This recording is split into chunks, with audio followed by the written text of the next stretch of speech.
El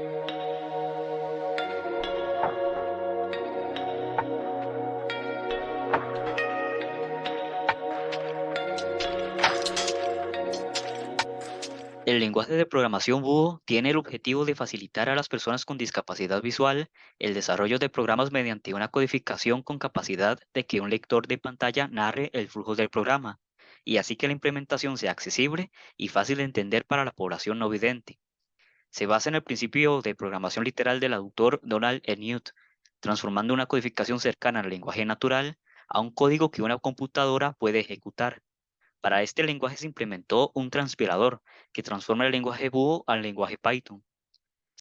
Se realiza seguidamente un ejemplo de cómo un lector de pantalla narra el código Búho. Fibonacci seleccionado. Función Fibo recibe numérico n inicio guión bajo función.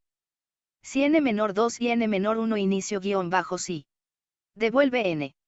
Final guión bajo sí. En blanco. N tiene n menos 1. Numérico n1 tiene llamar Fibo recibe n final llamada. N tiene n menos 1. Numérico n2 tiene llamar Fibo recibe n final llamada. En blanco. Devuelve n1 más n2. Final guión bajo función. Como puede observar, el lenguaje se centra en la descripción del flujo de un programa, por lo que se hace fácil de leer para un lector de pantalla y por consiguiente fácil de comprender por el usuario.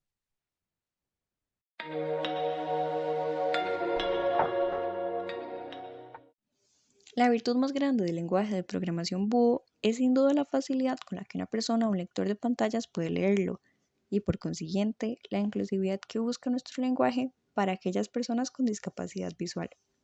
No olvidemos que desde que este lenguaje fue concebido y diseñado, uno de sus principales objetivos siempre fue ser accesible para nuestros colegas programadores con esta discapacidad y a su vez reducir la curva de aprendizaje para aquellas personas que no están familiarizadas con los lenguajes de programación, ya que el mismo se escribe de una manera muy similar al lenguaje natural en español, sustituyendo la mayoría de las veces los caracteres especiales tan populares entre los lenguajes de programación comunes por palabras reservadas. Sin embargo, una de las consecuencias de evitar al máximo posible los signos de puntuación es la extensión que las líneas de código de este lenguaje pueden llegar a tener para escribir una instrucción simple.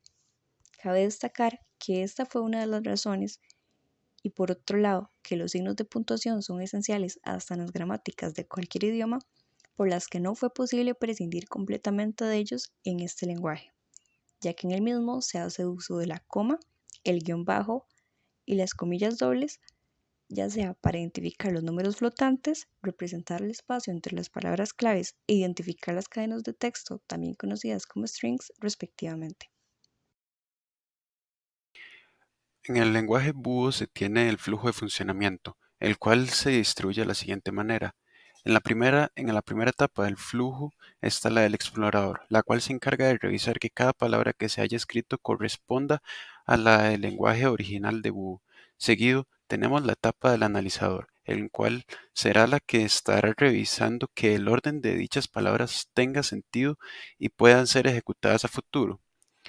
La siguiente etapa es la del verificador, encargada de verificar en su tabla de símbolos la profundidad de las variables y si éstas serán utilizadas dependiendo de si son globales o si son locales.